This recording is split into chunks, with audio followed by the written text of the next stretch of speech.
ಮಿತ್ರರೇ ನಮಸ್ಕಾರ. ಮಿತ್ರರೇ, ಟ್ರಂಪ್ ಅಮೆರಿಕದಲ್ಲಿ ಅಧಿಕಾರಕ್ಕೆ ಬಂದ ಮೇಲೆ ಪ್ರತಿ ನಿರ್ಧಾರವನ್ನು ಕೂಡ ಭಾರತದ ವಿರುದ್ಧವಾಗಿ ಕೈಗೊಳ್ತಾ ಇದ್ದಾರೆ.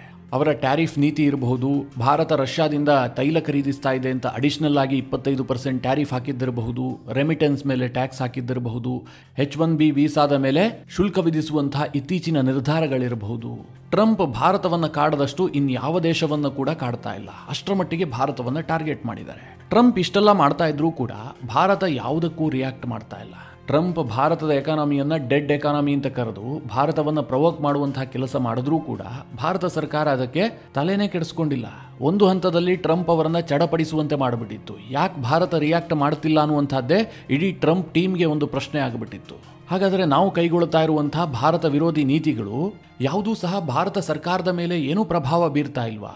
ಈ ಪ್ರಶ್ನೆ ಟ್ರಂಪ್ ಟೀಮ್ಗೆ ಕಾಡೋದಕ್ಕೆ ಶುರುವಾಗಿತ್ತು. ಹೀಗಾಗಿ ಮತ್ತೆ ಮತ್ತೆ ಭಾರತವನ್ನ ಕಾಡೋದಕ್ಕೆ ಅವರು ಶುರು ಮಾಡಿದ್ರು. ಆದರೆ ಇದೇ ಫಸ್ಟ್ ಟೈಮ್ ಭಾರತದ ಓರ್ವ ಮಿನಿಸ್ಟರ್ ಅಮೆರಿಕದ ಭಾರತ ವಿರೋಧಿ ನೀತಿಗೆ ಮುಟ್ಟಿ ನೋಡಿಕೊಳ್ಳುವಂತಹ ಬಹಳ ತೀಕ್ಷ್ಣವಾದಂತಹ ಪ್ರತಿಕ್ರಿಯೆ ಕೊಟ್ಟಿದ್ದಾರೆ. ಯಾವ ಮಟ್ಟಿಗೆ ಆ ಪ್ರತಿಕ್ರಿಯೆ ಅಮೆರಿಕದವರಿಗೆ ನಾಟಿದೆ ಅನ್ನೋದಕ್ಕೆ ಅಮೆರಿಕದ ಪತ್ರಿಕೆಗಳು ಅದಕ್ಕೆ ಕೊಟ್ಟಂತಹ ಪ್ರಾಶಸ್ತ್ಯದಿಂದಲೇ ಗೊತ್ತಾಗ್ತಾ ಇದೆ. ಅದೇನು ಎತ್ತ ಎಲ್ಲವುದನ್ನು ಈ ವಿಡಿಯೋದಲ್ಲಿ ತಿಳಿಸ್ಕೊಡ್ತೀನಿ. ಜೊತೆಗೆ ಈ H1B ವೀಸಾದ ವಿಚಾರದಲ್ಲಿ ಟ್ರಂಪ್ ಮೇಜರ್ ಯೂ ಟರ್ನ್ ತೆಗೆದುಕೊಳ್ಳುವಂತಹ ಸಾಧ್ಯತೆಗಳಿದೆ ಅಂತ ಪತ್ರಿಕೆಗಳು ವರದಿ ಮಾಡ್ತಾ ಇದ್ದಾವೆ. ಅದ್ರ ಬಗ್ಗೆ ಕೂಡ ಈ ವಿಡಿಯೋದಲ್ಲಿ ನಿಮಗೆ ಡೀಟೇಲ್ ಮಾಹಿತಿ ಕೊಡ್ತೀನಿ. ಇನ್ನೊಂದು ಕಡೆ ಮಿತ್ರರೇ, ಅಮೆರಿಕದಲ್ಲಿ ಭಾರತ ವಿರೋಧಿ ಮನಸ್ಥಿತಿ ಜಾಸ್ತಿ ಆಗ್ತಾ ಇದೆ. ಒಂದು ರೀತಿಯಲ್ಲಿ ಜನಾಂಗೀಯ ದ್ವೇಷವೇ ಬೆಳೀತಾ ಇದೆ. ಅದರಲ್ಲೂ ಈ ಟ್ರಂಪ್ ಪಕ್ಷದವರು ಭಾರತೀಯರನ್ನ ವಿಪರೀತವಾಗಿ ಟೀಕಿಸೋದಕ್ಕೆ ಶುರು ಮಾಡಿದ್ದಾರೆ. ಇಷ್ಟು ದಿನ ಭಾರತದ ಬಗ್ಗೆ ಅಸಹಿಷ್ಣುತೆ ಅಂತ ಇವರೇನು ಪದಪ್ರಯೋಗ ಮಾಡಿಬಿಟ್ಟು ಭಾರತವನ್ನ ತಪ್ಪಿತಸ್ಥ ಸ್ಥಾನದಲ್ಲಿ ನಿಲ್ಲಿಸುವಂತಹ ಪ್ರಯತ್ನ ಮಾಡ್ತಾ ಇದ್ರಲ್ಲ, ಈಗ ಆ ಅಸಹಿಷ್ಣುತೆ ಅಕ್ಷರಶಃ ಅಮೆರಿಕದಲ್ಲಿ ಜಾಸ್ತಿ ಆಗ್ತಾ ಇದೆ. ಅದರ ಬಗ್ಗೆಯೂ ಕೂಡ ಈ ವಿಡಿಯೋದಲ್ಲಿ ನಿಮಗೆ ಡೀಟೇಲ್ ಆದಂಥ ಮಾಹಿತಿಯನ್ನು ಕೊಡುವ ಪ್ರಯತ್ನ ಮಾಡ್ತೀನಿ. ನೀವು ಈ ವಿಡಿಯೋನ ಕೊನೆವರೆಗೂ ಮಿಸ್ ಮಾಡದೆ ನೋಡಿ. ಮಿತ್ರರೇ, ಟ್ರಂಪ್ ಅವರು H1B ವೀಸಾದ ವಿಚಾರದಲ್ಲಿ ಕೈಗೊಂಡಂತಹ ನಿರ್ಧಾರದ ಬಗ್ಗೆ ಭಾರತದ ಕಾಮರ್ಸ್ ಮಿನಿಸ್ಟರ್ ಆದಂತಹ ಪಿಯೂಷ್ ಗೋಯಲ್ ತೀಕ್ಷ್ಣವಾದಂತಹ ಉತ್ತರ ಕೊಟ್ಟಿದ್ದಾರೆ. ಅವರೇನು ಹೇಳಿದ್ದಾರೆ ಅಂತಂದರೆ, ಭಾರತದ ಟ್ಯಾಲೆಂಟ್ ಬಗ್ಗೆ ಅಮೆರಿಕದಲ್ಲಿ ಭಯ ಉಂಟಾಗಿದೆ.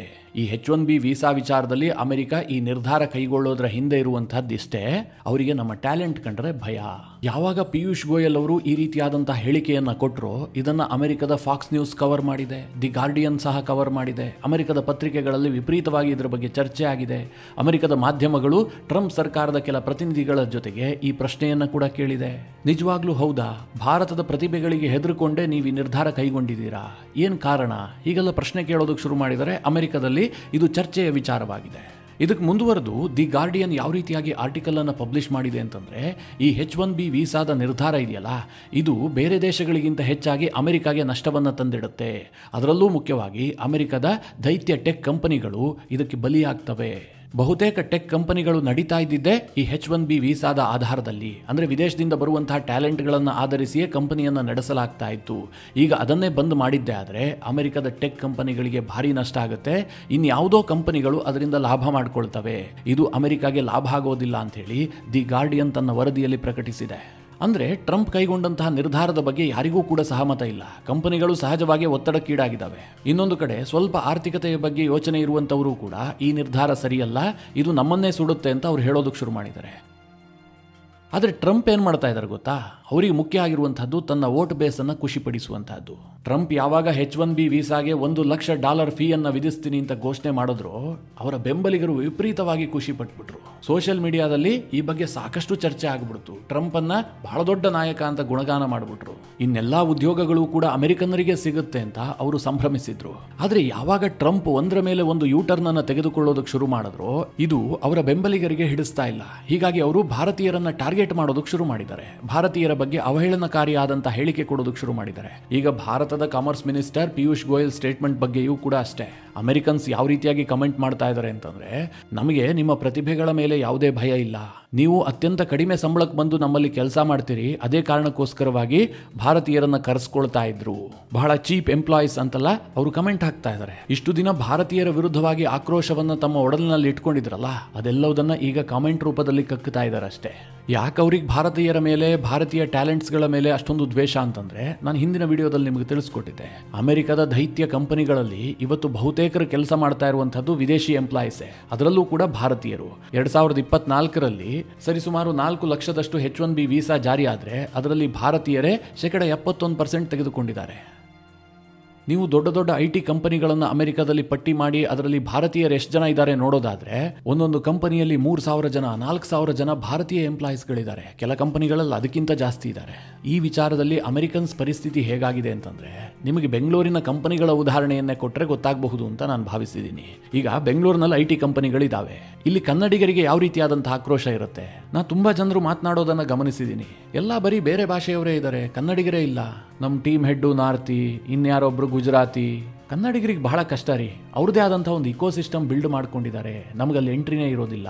ಬೆಂಗಳೂರಿನಲ್ಲಿ ಕೆಲಸ ಮಾಡುವಂತಹ ಕನ್ನಡಿಗರಿಗೆ ಈ ರೀತಿಯಾದಂತಹ ಭಾವನೆ ಇದೆಯಲ್ಲ, ಇದೇ ರೀತಿಯ ಭಾವನೆ ಅಮೆರಿಕನ್ಸ್ಗಿದೆ. ಭಾರತೀಯರು ನಮ್ಮ ಕಂಪನಿಗಳಲ್ಲಿ ತೀರಾ ಆಯಕಟ್ಟಿನ ಜಾಗಗಳನ್ನು ಅಕ್ವೈರ್ ಮಾಡ್ಕೊಂಡಿದ್ದಾರೆ. ಈ ಒಂದು ಭಾವನೆ ಅಮೆರಿಕನ್ಸ್ಗೆ ಬಿಲ್ಡ್ ಆಗಿದೆ.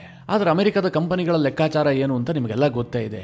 ಭಾರತೀಯರು ಹೆಚ್ಚಿಗೆ ಕೆಲಸ ಮಾಡ್ತಾರೆ, ಕಡಿಮೆ ಸಂಬಳ ಕೊಟ್ಟರು ಸಾಕು. ಆದರೆ ಅಮೆರಿಕನ್ನರು ಹಾಗಲ್ಲ. ಅವರು ಕಡಿಮೆ ಕೆಲಸ ಮಾಡ್ತಾರೆ, ಹೆಚ್ಚಿನ ಸಂಬಳವನ್ನು ಡಿಮ್ಯಾಂಡ್ ಮಾಡ್ತಾರೆ. ಇದೇ ಕಾರಣದಿಂದ ಕಳೆದ 2-3 ವರ್ಷಗಳಲ್ಲಿ ಆಲ್ರೆಡಿ ಕೆಲಸ ಮಾಡ್ತಾ ಇರುವಂತಹ ಅಮೆರಿಕನ್ಸ್ ಅನ್ನ ಬದಿಗೆ ಹಾಕಿಬಿಟ್ಟು, ಅಂದ್ರೆ ಅವರನ್ನ ಕೆಲಸದಿಂದ ತೆಗೆದು ಹಾಕಿಬಿಟ್ಟು ವಿದೇಶಿ ಕೆಲಸಗಾರರನ್ನ ನೇಮಿಸುವಂತಹ ಸಂಖ್ಯೆ ಜಾಸ್ತಿ ಆಗ್ತಾ ಇದೆ. ಇದೇ ಕಾರಣದಿಂದಾಗಿ ಟ್ರಂಪ್ ಈ H-1B ವೀಸಾ ನಿರ್ಧಾರವನ್ನು ಕೈಗೊಂಡಿದ್ದು. ಆದರೆ ಮಿತ್ರರೇ, ಟ್ರಂಪ್ಗೂ ಗೊತ್ತು ಈ ನಿರ್ಧಾರ ಅಷ್ಟು ವರ್ಕೌಟ್ ಆಗೋದಿಲ್ಲ, ನಮ್ಮ ಕಂಪನಿಗಳಿಗೆ ಹೊಡೆತ ಆಗುತ್ತೆ, ನಾಳೆ ಇದು ನನಗೆ ಬ್ಯಾಕ್ ಫೈರ್ ಆಗುತ್ತೆ ಅಂತ. ಆದರೆ ಟ್ರಂಪ್ ಯಾವ ನೀತಿಯನ್ನು ಅನುಸರಿಸ್ತಾರೆ ಗೊತ್ತಾ? ಕೇವಲ ತನ್ನ ಪಕ್ಷವನ್ನು ಬೆಂಬಲಿಸುವಂತಹ ಅಥವಾ ತನಗೆ ಓಟ್ ಹಾಕಿದಂಥವ್ರನ್ನೇ ಮನಸ್ಸಿನಲ್ಲಿ ಇಟ್ಕೊಂಡು ಒಂದು ನಿರ್ಧಾರವನ್ನು ಕೈಗೊಳ್ತಾರೆ. ಅದು ಸಾಮಾಜಿಕ ಜಾಲತಾಣ ಸೇರಿದಂತೆ ಅಮೆರಿಕದ ಮಾಧ್ಯಮಗಳಲ್ಲಿ ಭಾರಿ ಸದ್ದು ಮಾಡಿಬಿಡುತ್ತೆ. ಒಂದು 4-5 ದಿನ ಇಲ್ಲ 1 ವಾರ ಆ ವಿಚಾರದ ಮೇಲೆ ಚರ್ಚೆ ನಡೆಯುತ್ತೆ. ಟ್ರಂಪ್ ಒಂದು H-1B ವೀಸಾಗೆ $1 ಲಕ್ಷ ಶುಲ್ಕವನ್ನು ವಿಧಿಸಿದ್ದಾರೆ. ಇನ್ನು ಬೇರೆ ದೇಶದವರೆಲ್ಲ ಬರೋದಕ್ಕೆ ಸಾಧ್ಯ ಇಲ್ಲ, ಹೀಗಂತ ಅಮೆರಿಕನ್ನರು ಖುಷಿ ಪಡ್ತಾ ಇರ್ತಾರೆ. ಆದರೆ ಸದ್ದಿಲ್ಲದೆ ಟ್ರಂಪ್ ತನ್ನ ನಿರ್ಧಾರದಿಂದ ಒಂದರ ಮೇಲೆ ಒಂದು ಯೂಟರ್ನ್ ತೆಗೆದುಕೊಳ್ತಾರೆ. ಇದು ಟ್ರಂಪ್ ಅವರ ಆಡಳಿತದ ಕ್ರಮ. ಈಗ ನೀವೇ ನೋಡಬಹುದು, H-1B ವೀಸಾದ ವಿಚಾರದಲ್ಲೂ ಕೂಡ ಇದೇ ಆಗ್ತಾ ಇದೆ. ಆರಂಭದಲ್ಲಿ ಟ್ರಂಪ್ ಏನ್ ಹೇಳಿದ್ರು, H-1B ವೀಸಾಗೆ $1 ಲಕ್ಷ ಅಂತ ಘೋಷಣೆ ಮಾಡಿದ್ರು. ಅದಾದ ಬಳಿಕ ಟ್ರಂಪ್ ಸರ್ಕಾರದ ಕಾಮರ್ಸ್ ಸೆಕ್ರೆಟರಿ ಆದಂತಹ ಹಾವರ್ಡ್ ಲುಟ್ನಿಕ್ ಒಂದು ಸ್ಟೇಟ್ಮೆಂಟ್ ಕೊಟ್ಟ, ಈ ರೀತಿಯಾದಂತಹ ಶುಲ್ಕವನ್ನ ಪದೇ ಪೇಮೆಂಟ್ ಮಾಡಬೇಕಾಗತ್ತೆ ಅಂತ. ಯಾವ ಮಟ್ಟಿನ ಆತಂಕ ಸೃಷ್ಟಿಯಾಯಿತು ಈ ಒಂದು ಸ್ಟೇಟ್ಮೆಂಟ್ನಿಂದ ಅಂತಂದ್ರೆ, ರಜೆ ಪಡೆದು ಬಂದವರೆಲ್ಲ ತಕ್ಷಣಕ್ಕೆ ಅಮೆರಿಕಾಗೆ ವಾಪಸ್ ಹೋಗೋದಕ್ಕೆ ಯತ್ನ ಮಾಡಿದ್ರು. ಆನಂತರ ಟ್ರಂಪ್ ಸರ್ಕಾರ ಒಂದು ಯೂಟರ್ನ್ ಹೊಡಿತು. ಇದು ಒಮ್ಮೆ ಮಾತ್ರ ಪೇ ಮಾಡುವಂತಹದ್ದು. ಈಗ ಆಲ್ರೆಡಿ H-1B ವೀಸಾದ ಮೇಲಿರುವವರಿಗೆ ಈ ನಿಯಮ ಅನ್ವಯ ಆಗೋದಿಲ್ಲ. ಹೊಸದಾಗಿ H-1B ವೀಸಾಗೆ ಅಪ್ಲೈ ಮಾಡುವಂತವರಿಗೆ ಈ ನಿಯಮ ಅನ್ವಯ ಆಗುತ್ತೆ. ಅದು ಕೂಡ 1 ಟೈಮ್ ಪೇಮೆಂಟ್. ಮತ್ತೆ ಅದನ್ನ ರಿನ್ಯೂವಲ್ ಮಾಡುವಾಗಲೂ ಈ ಶುಲ್ಕವನ್ನ ಕಟ್ಟಬೇಕಾಗಿಲ್ಲ. ಹೀಗೆಲ್ಲ ಅವರು ಸ್ಪಷ್ಟನೆಯನ್ನ ಕೊಟ್ಟು ತಮ್ಮ ನಿರ್ಧಾರದಿಂದ ಕಂಪ್ಲೀಟ್ ಯೂಟರ್ನ್ ಅನ್ನು ತೆಗೆದುಕೊಂಡ್ರು. ಈಗ ಮಾಧ್ಯಮಗಳ ವರದಿ ಏನು ಹೇಳ್ತಾ ಇದೆ ಅಂತಂದ್ರೆ, ಈ H-1B ವೀಸಾದ ವಿಚಾರದಲ್ಲಿ ಟ್ರಂಪ್ ಇದಕ್ಕಿಂತಲೂ ದೊಡ್ಡದಾದಂತಹ ಒಂದು ಯೂಟರ್ನ್ ಅನ್ನು ತೆಗೆದುಕೊಳ್ಳೋದಕ್ಕೆ ಸಿದ್ಧರಾಗಿದ್ದಾರೆ ಅಂತ. ಅದೇನು ಕೇಳಿದ್ರೆ, ಅಮೆರಿಕಾಗೆ ಹೋಗುವಂತಹ ಯಾವುದೇ ವೈದ್ಯರಿರಬಹುದು ಅಥವಾ ನರ್ಸ್ಗಳಿರಬಹುದು, ಅವರಿಗೆ ಈ H-1B ವೀಸಾದ ಶುಲ್ಕದ ನಿಯಮ ಅನ್ವಯ ಆಗೋದಿಲ್ಲ. ಈ ರೀತಿಯಾಗಿ ಟ್ರಂಪ್ ಒಂದು ನಿರ್ಧಾರ ಕೈಗೊಳ್ಳುವಂತಹ ಸಾಧ್ಯತೆಗಳು ಹೆಚ್ಚಿದೆ. ಅಮೆರಿಕದ ಹೆಲ್ತ್ ಸೆಕ್ಟರ್ನಿಂದ ಆ ರೀತಿಯಾದಂತಹ ಒತ್ತಡ ಇದೆ ಅಂತೇಳಿ ಅಮೆರಿಕದ ಪತ್ರಿಕೆಗಳೇ ವರದಿ ಮಾಡ್ತಾ ಇದ್ದಾವೆ. ಯಾಕೆ ಈ ರೀತಿಯ ವರದಿ ಅಂತಂದ್ರೆ, ಇವತ್ತು ಅಮೆರಿಕದ ಹೆಲ್ತ್ ಸೆಕ್ಟರ್ನ ಬ್ಯಾಕ್ ಬೋನ್ ಅಂತಂದ್ರೆ ಅದು ವಿದೇಶಿ ಡಾಕ್ಟರ್ಸ್, ಅದರಲ್ಲೂ ಮುಖ್ಯವಾಗಿ ಭಾರತೀಯ ಡಾಕ್ಟರ್ಸ್ಗಳು. 2024 ಅಂಕಿಅಂಶವನ್ನು ನೋಡೋದಾದ್ರೆ ಅಮೆರಿಕದಲ್ಲಿ ಒಟ್ಟು 59,000 ಡಾಕ್ಟರ್ಸ್ಗಳು ಭಾರತೀಯರಿದ್ದಾರೆ. ಅಂದ್ರೆ ಅಮೆರಿಕದಲ್ಲಿರುವಂತಹ ವಿದೇಶಿ ಡಾಕ್ಟರ್ಗಳ ಪೈಕಿ ಭಾರತದ ಪಾಲು 22%. ಹಾಗೆ ಅಮೆರಿಕದಲ್ಲಿ 32,000 ಭಾರತೀಯ ನರ್ಸ್ಗಳು ಕೆಲಸ ಮಾಡ್ತಾ ಇದ್ದಾರೆ. ಮಿತ್ರರೇ, ಯಾವುದೇ ಸೆಕ್ಟರ್ಗೆ ಡ್ಯಾಮೇಜ್ ಆದರೂ ಕೂಡ ಒಂದು ಹಂತಕ್ಕೆ ದೇಶ ಸುಧಾರಿಸ್ಕೊಳ್ಬಹುದು. ಆದರೆ ಹೆಲ್ತ್ ಸೆಕ್ಟರ್ ವೀಕ್ ಆಗಿದ್ದೇ ಆದ್ರೆ, ಅಲ್ಲಿ ಡಾಕ್ಟರ್ಗಳ ಕೊರತೆ, ನರ್ಸ್ಗಳ ಕೊರತೆ ಉಂಟಾಗಿದ್ದೇ ಆದ್ರೆ ಆ ದೇಶ ಸುಧಾರಿಸಿಕೊಳ್ಳೋದಕ್ಕೆ ಸಾಧ್ಯ ಇಲ್ಲ. ಆ ಸರ್ಕಾರ ಇದನ್ನು ನಿಭಾಯಿಸೋದಕ್ಕೂ ಸಾಧ್ಯ ಇಲ್ಲ. ಹೀಗಾಗಿ ಟ್ರಂಪ್ ಸರ್ಕಾರ ಡಾಕ್ಟರ್ಸ್ಗಳು ಮತ್ತು ನರ್ಸ್ಗಳನ್ನು ಈ H-1B ವೀಸಾ ನಿರ್ಧಾರದಿಂದ ಹೊರಗಿಡುವಂತಹ ಸಾಧ್ಯತೆಗಳಿದೆ ಅಂತ ಅಮೆರಿಕದ ಪತ್ರಿಕೆಗಳೇ ವರದಿ ಮಾಡ್ತಾ ಇದ್ದಾವೆ. ಸದ್ಯ ಭಾರತ ಕೂಡ ಇದನ್ನೆಲ್ಲ ಕೇಳಿಸ್ಕೊಂಡೇನು ಸುಮ್ಮನೆ ಕೂತಿಲ್ಲ. ಮೋದಿ ಸರ್ಕಾರ ಒಂದು ನಿಯೋಗವನ್ನು ಅಮೆರಿಕ ಕಳುಹಿಸಿದೆ. ಈ H-1B ವೀಸಾದ ಕುರಿತಾಗಿಯೇ ಚರ್ಚೆ ಮಾಡೋದಕ್ಕೆ ಒಂದು ಹೈ ಲೆವೆಲ್ನ ಟೀಮ್ ಹೋಗಿದೆ. ಅವರು ಚರ್ಚೆ ಮಾಡ್ತಾರೆ. ಟ್ರಂಪ್ ಸರ್ಕಾರ ಒಂದಷ್ಟು ವಿನಾಯಿತಿ ಕೊಡಬಹುದು, ಹೇಳೋದಕ್ಕೆ ಸಾಧ್ಯ ಇಲ್ಲ. ಸದ್ಯ ಮಿತ್ರರೇ, ಭಾರತದ ವಿದೇಶಾಂಗ ಸಚಿವ ಎಸ್ ಜೈಶಂಕರ್ ಕೂಡ ಅಮೆರಿಕ ಪ್ರವಾಸದಲ್ಲಿದ್ದಾರೆ. ವಿಶ್ವಸಂಸ್ಥೆಯ ಸಾಮಾನ್ಯ ಸಭೆಯ ವಾರ್ಷಿಕ ಅಧಿವೇಶನ ನಡೀತಾ ಇದೆ. ಪ್ರಧಾನಿ ನರೇಂದ್ರ ಮೋದಿ ಅವರು ಅದರಲ್ಲಿ ಭಾಗಿಯಾಗಬೇಕಾಗಿತ್ತು, ಭಾಷಣ ಮಾಡಬೇಕಾಗಿತ್ತು. ಆದರೆ ಮೋದಿ ಅದನ್ನು ಸ್ಕಿಪ್ ಮಾಡಿದ ಕಾರಣದಿಂದಾಗಿ ಜೈಶಂಕರ್ ಅಲ್ಲಿಗೆ ಭೇಟಿ ಕೊಟ್ಟಿದ್ದಾರೆ. ಈ ಸಂದರ್ಭದಲ್ಲಿ ಅಮೆರಿಕದ ವಿದೇಶಾಂಗ ಕಾರ್ಯದರ್ಶಿ ಮಾರ್ಕೊ ರೂಬಿಯೋ ಅವರನ್ನ ಭೇಟಿಯಾಗಿದ್ರು. ಈ ಭೇಟಿಯ ಬಗ್ಗೆ ಮಾರ್ಕೊ ರೂಬಿಯೋ ಟ್ವೀಟ್ ಮಾಡಿ ಇಂಪಾರ್ಟೆಂಟ್ ಅಂಶಗಳನ್ನು ತಿಳಿಸಿದ್ದಾರೆ. ಅದೇನು ಕೇಳಿದ್ರೆ, ನಾನು ಜೈಶಂಕರ್ ಜೊತೆಗೆ ತೀರಾ ಇಂಪಾರ್ಟೆಂಟ್ ಆದಂತಹ ಕೆಲ ವಿಚಾರಗಳನ್ನು ಚರ್ಚೆ ಮಾಡಿದ್ದೀನಿ. ಮುಖ್ಯವಾಗಿ ವ್ಯಾಪಾರ, ಎನರ್ಜಿ, ಫಾರ್ಮಾಸ್ಯೂಟಿಕಲ್ ಜೊತೆಗೆ ಕ್ರಿಟಿಕಲ್ ಮಿನರಲ್ಸ್ ವಿಚಾರವಾಗಿ ನಾವಿಬ್ರು ಚರ್ಚೆ ಮಾಡಿದೀವಿ ಅಂತೇಳಿ ಮಾರ್ಕೊ ರೂಬಿಯೋ ಟ್ವೀಟ್ ಮಾಡಿ ತಿಳಿಸಿದ್ದಾರೆ. ಮಿತ್ರರೇ, ನನಗೆ ಈ ಟ್ವೀಟ್ ನೋಡಿದಂತಹ ಸಂದರ್ಭದಲ್ಲಿ ಒಂದು ವಿಚಾರದಲ್ಲಿ ಸ್ವಲ್ಪ ಆತಂಕ ಆಯಿತು. ಅದೇನು ಕೇಳಿದ್ರೆ, ಫಾರ್ಮಾಸ್ಯೂಟಿಕಲ್ ಅನ್ನುವಂಥ ಒಂದು ಪದವನ್ನು ಇಲ್ಲಿ ಮಾರ್ಕೊ ರೂಬಿಯೋ ಮೆನ್ಷನ್ ಮಾಡಿದ್ದಾರೆ. ಟ್ರಂಪ್ ಸರ್ಕಾರ ಭಾರತಕ್ಕೆ ಬರೆ ಹಾಕೋದಕ್ಕೆ ನೆಕ್ಸ್ಟ್ ಈ ಫಾರ್ಮಾಸ್ಯೂಟಿಕಲ್ ವಿಚಾರಕ್ಕೆ ಕೈ ಹಾಕುತ್ತೆ ಅನ್ನುವಂಥದ್ದು ಒಂದು ದೊಡ್ಡ ಅನುಮಾನ ಇದೆ. ಇದಕ್ಕೆ ಪೂರಕವಾಗಿ ರೂಬಿಯೋ ಈ ವಿಚಾರವನ್ನು ಪ್ರಸ್ತಾಪ ಮಾಡಿದ್ದಾರೆ. ಮಿತ್ರರೇ, ಅಮೆರಿಕ ಸರ್ಕಾರ ಏನಾದರೂ ಇದಕ್ಕೆ ಕೈ ಹಾಕಿದ್ದೇ ಆದರೆ ಭಾರತ ಮತ್ತು ಅಮೆರಿಕದ ಸಂಬಂಧ ಬಹಳ ಮಟ್ಟಿಗೆ ಕೆಟ್ಟು ಹೋಗುತ್ತೆ. ಭಾರತ ಇವತ್ತು ಬಹಳ ದೊಡ್ಡ ಪ್ರಮಾಣದಲ್ಲಿ ಫಾರ್ಮಾಸ್ಯೂಟಿಕಲ್ ಉತ್ಪನ್ನವನ್ನ ಅಮೆರಿಕಾಗೆ ಎಕ್ಸ್ಪೋರ್ಟ್ ಮಾಡ್ತಾ ಇದೆ. ಸದ್ಯ ಟ್ರಂಪ್ 50% ಟ್ಯಾರಿಫ್ ವಿಧಿಸಿದ್ರೂ ಕೂಡ ಫಾರ್ಮಾಸ್ಯೂಟಿಕಲ್ ಅನ್ನ ಅದರಿಂದ ಹೊರಗಿಟ್ಟಿದ್ದಾರೆ. ಹೀಗಾಗಿ ಮುಂದೆ ಟ್ರಂಪ್ ಈ ವಿಚಾರದಲ್ಲಿ ಏನು ನಿರ್ಧಾರ ಕೈಗೊಳ್ಳುತ್ತಾರೆ ಎನ್ನುವಂತಹ ಕುತೂಹಲ ಬಹಳಷ್ಟಿದೆ. ಇದೆಲ್ಲದರ ಜೊತೆಗೆ ಅಮೆರಿಕದ ರಿಪಬ್ಲಿಕನ್ ಪಕ್ಷದ ಓರ್ವ ನಾಯಕ ಹಿಂದೂ ದೇವರನ್ನ ಅವಮಾನಿಸಿದ್ದಾನೆ. ಇದು ಸದ್ಯ ಅಮೆರಿಕದಲ್ಲಿ ಭಾರಿ ಸದ್ದು ಮಾಡ್ತಾ ಇದೆ. ಟ್ರಂಪ್ ಬೆಂಬಲಿಗ ಜೊತೆಗೆ ರಿಪಬ್ಲಿಕನ್ ಪಕ್ಷದ ನಾಯಕನೂ ಆಗಿರುವಂತಹ ಅಲೆಕ್ಸಾಂಡರ್ ಡಂಕನ್ ಅನ್ನುವಂಥವನು ನಮ್ಮ ಹನುಮಂತ ದೇವರನ್ನ ನಕಲಿ ದೇವರು ಅಥವಾ ಸುಳ್ಳು ದೇವರು ಅನ್ನುವ ರೀತಿಯಲ್ಲಿ ಆತ ಕರೆದಿದ್ದಾನೆ.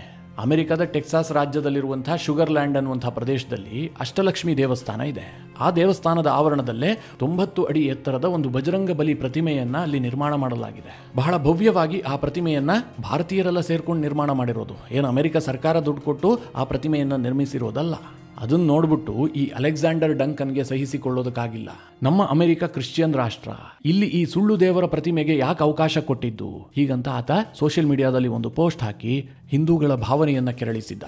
ಇದಕ್ಕೆ ಅಮೆರಿಕದಲ್ಲಿರುವಂತಹ ಹಿಂದೂಗಳು ವಿಪರೀತವಾಗಿ ಕಿಡಿಕಾರಿದರೆ ಈ ಅಲೆಕ್ಸಾಂಡರ್ ಡಂಕನ್ ಅನ್ನುವಂತಹ ವ್ಯಕ್ತಿಯ ವಿರುದ್ಧ ರಿಪಬ್ಲಿಕನ್ ಪಕ್ಷಕ್ಕೆ ದೂರನ್ನು ಕೂಡ ಕೊಡಲಾಗಿದೆ. ಈ ಅಮೆರಿಕದವರ ಸೋಗಲಾಡಿತನ ನೋಡಿ. ಭಾರತಕ್ಕೆ ಇವರು ಜಾತ್ಯತೀತತೆಯ ಪಾಠ ಮಾಡ್ತಾರೆ. ಭಾರತಕ್ಕೆ ಸಹಿಷ್ಣುತೆಯ ಬಗ್ಗೆ ಆಗಾಗ ಬೋಧನೆ ಮಾಡ್ತಿರ್ತಾರೆ. ಭಾರತದಲ್ಲಿ ಬಹುಸಂಖ್ಯಾತರು ಸನಾತನ ಧರ್ಮವನ್ನು ಅನುಸರಿಸ್ತಾ ಇದ್ರೂ ಕೂಡ ಇಡೀ ನಮ್ಮ ದೇಶದಲ್ಲಿ 28,000 ಚರ್ಚ್ಗಳಿದ್ದಾವೆ. 3 ಲಕ್ಷಕ್ಕೂ ಹೆಚ್ಚು ಮಸೀದಿಗಳಿದ್ದಾವೆ. ಅಂತಹದರಲ್ಲಿ ಈ ಅಮೆರಿಕದ ಗೋಸುಂಬೆಗಳಿಗೆ ಒಂದು ಆಂಜನೇಯನ ಪ್ರತಿಮೆಯನ್ನು ಸಹಿಸಿಕೊಳ್ಳೋದಕ್ಕಾಗ್ತಾ ಇಲ್ಲ. ಮಿತ್ರರೇ, ಈ ಎಲ್ಲ ವಿಚಾರಗಳ ಕುರಿತಾಗಿ ನಿಮ್ಮ ಅನಿಸಿಕೆ ಅಭಿಪ್ರಾಯಗಳೇನು ಕಮೆಂಟ್ ಮಾಡುವ ಮೂಲಕ ನಮಗೆ ತಿಳಿಸಿ. ಹಾಗೆ ನಿಮಗೆ ಈ ವಿಡಿಯೋ ಇಷ್ಟವಾದರೆ ಲೈಕ್ ಮಾಡಿ. ಜೊತೆಗೆ ನೀವಿನ್ನೂ ನಿಮ್ಮ ನೆಚ್ಚಿನ ಸಂಸ್ಕಾರ ಸೌರಭ ಯೂಟ್ಯೂಬ್ ಚಾನಲ್ನ ಸಬ್ಸ್ಕ್ರೈಬ್ ಮಾಡಿಲ್ಲ ಅಂತಾದರೆ ಈ ಕೂಡಲೇ ಸಬ್ಸ್ಕ್ರೈಬ್ ಮಾಡಿ. ಮುಂದಿನ ಎಲ್ಲ ಅಪ್ಡೇಟ್ಗಳ ನೋಟಿಫಿಕೇಷನ್ಗಾಗಿ ಬೆಲ್ ಐಕಾನ್ ಒತ್ತಿ.